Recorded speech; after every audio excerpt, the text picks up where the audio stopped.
What is up, guys? Rick Kakis here, and today we need to talk about The Dawning. Now, The Dawning is Destiny 2's first live event.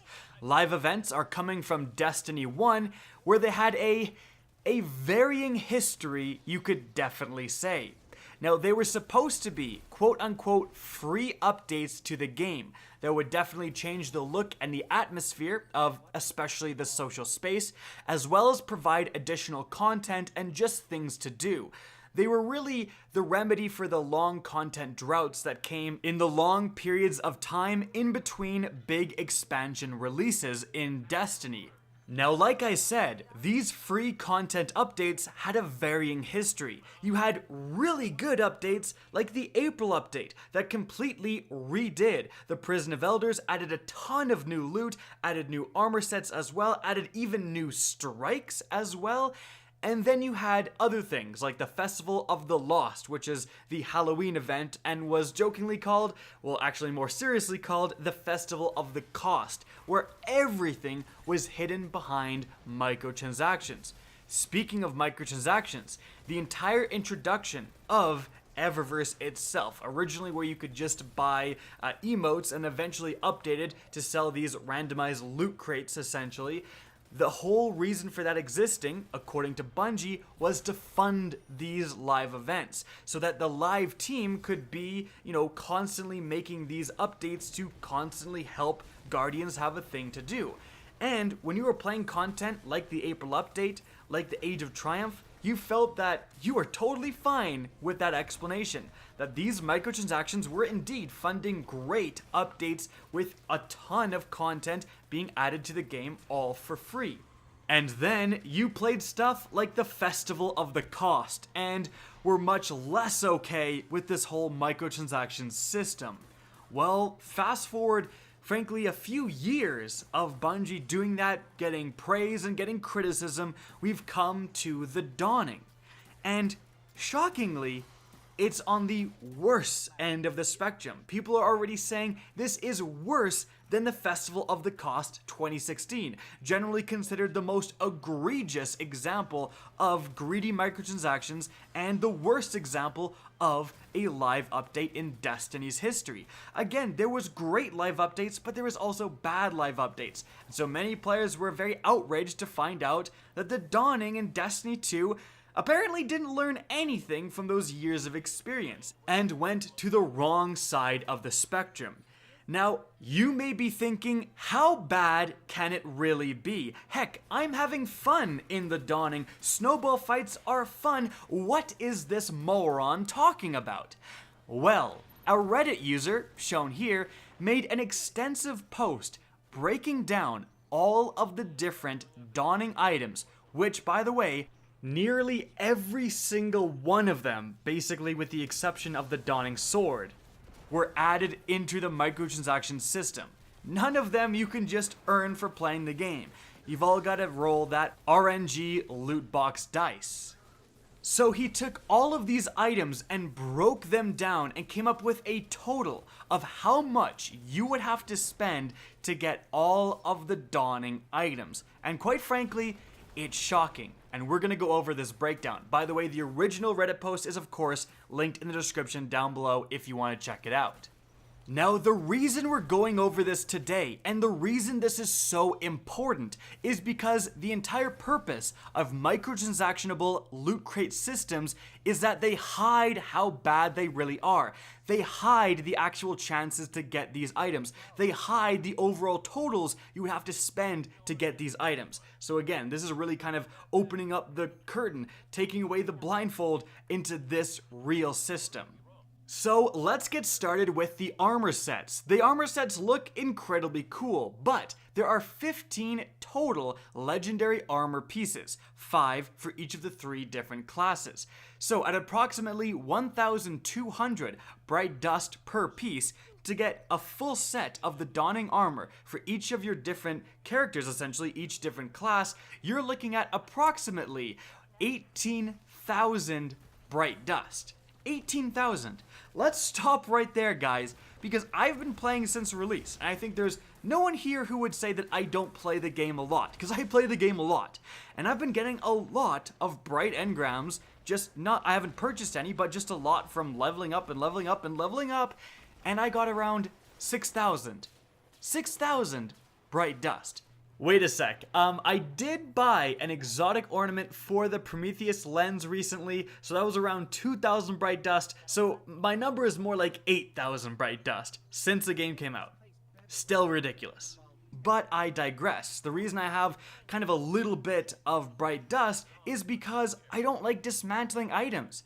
There is actually no proper way to store the ghosts, the ships, anything really that you've gotten in this game that are actual items from Eververse. You have to just put them in your vault with your normal stuff. So ornaments and armor and shaders and ghosts and ships are all going into the same vault.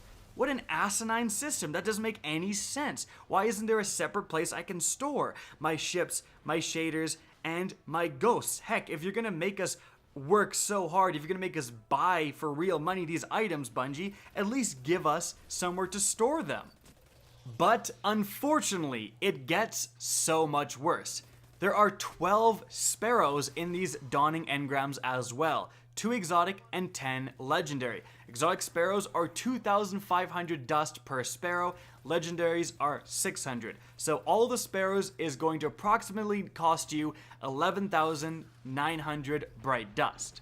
Moving on from there, there is an exclusive Sparrow, the Star of Dark Nights, that you can only get in the Star of Dark Nights bundle, being sold for 1,500 silver. You cannot get this item at all in Dawning Engrams. You can only purchase that.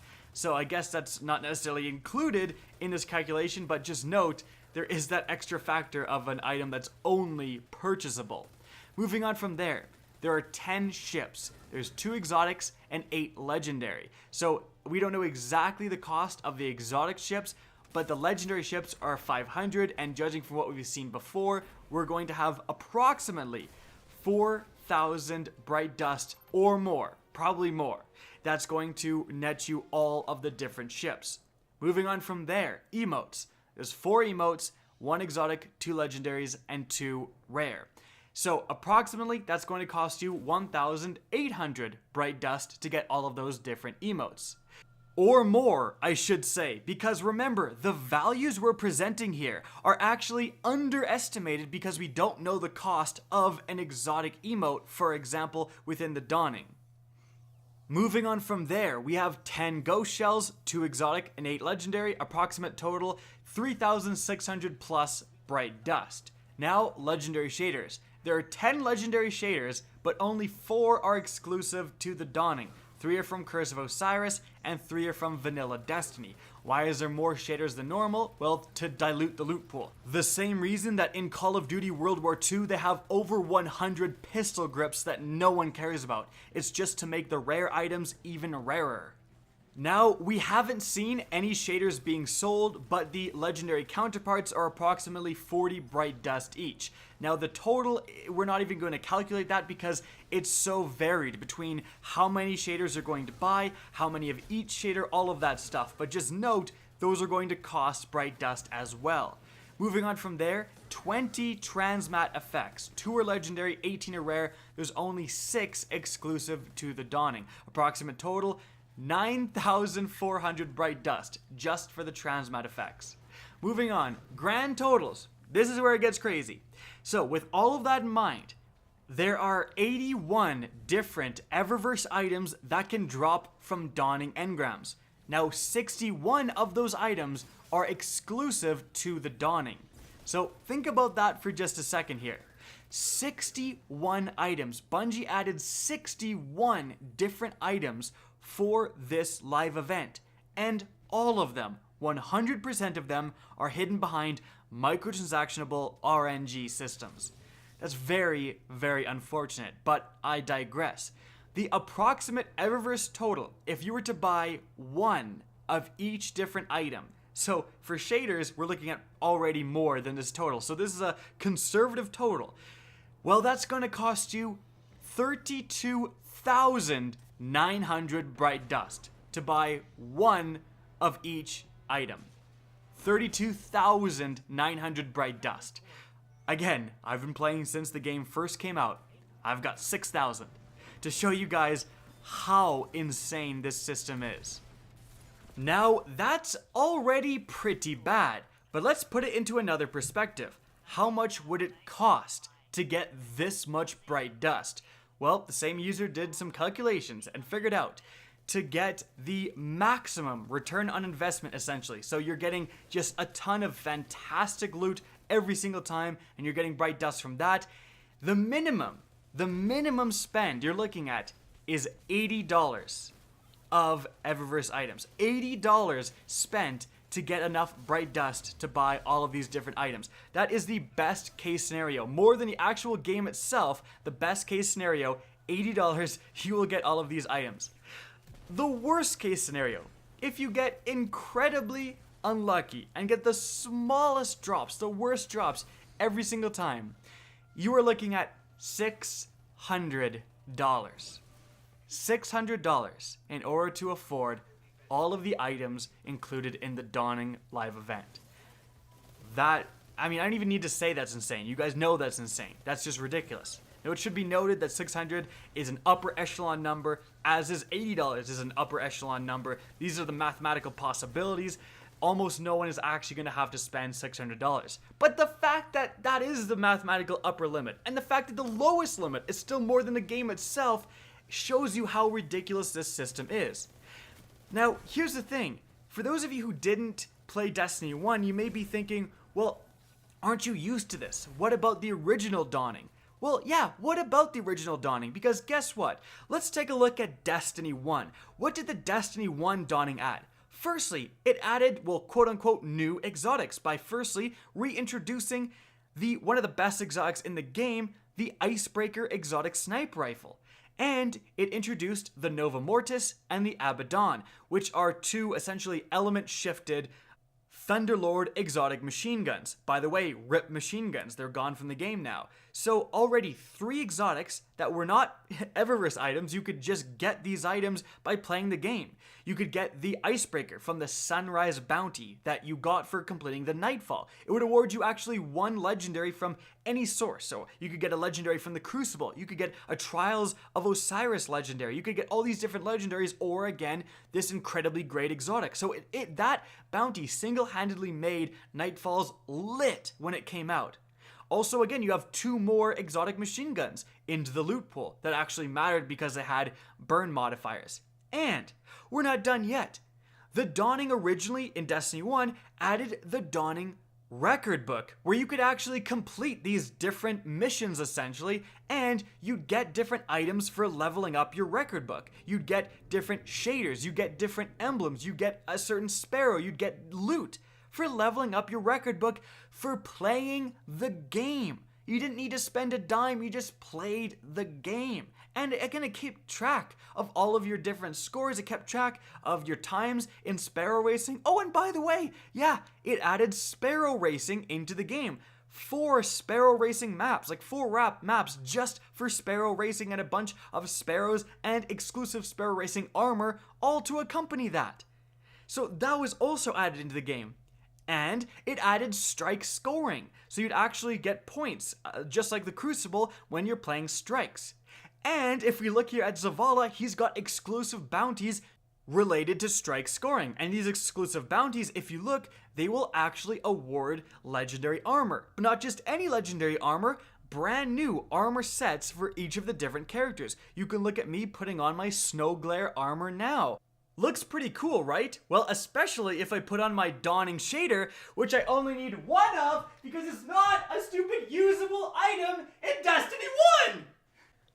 Anyways, so that's the state of the game so far. Pretty much everything in the Dawning is hidden behind the Eververse store.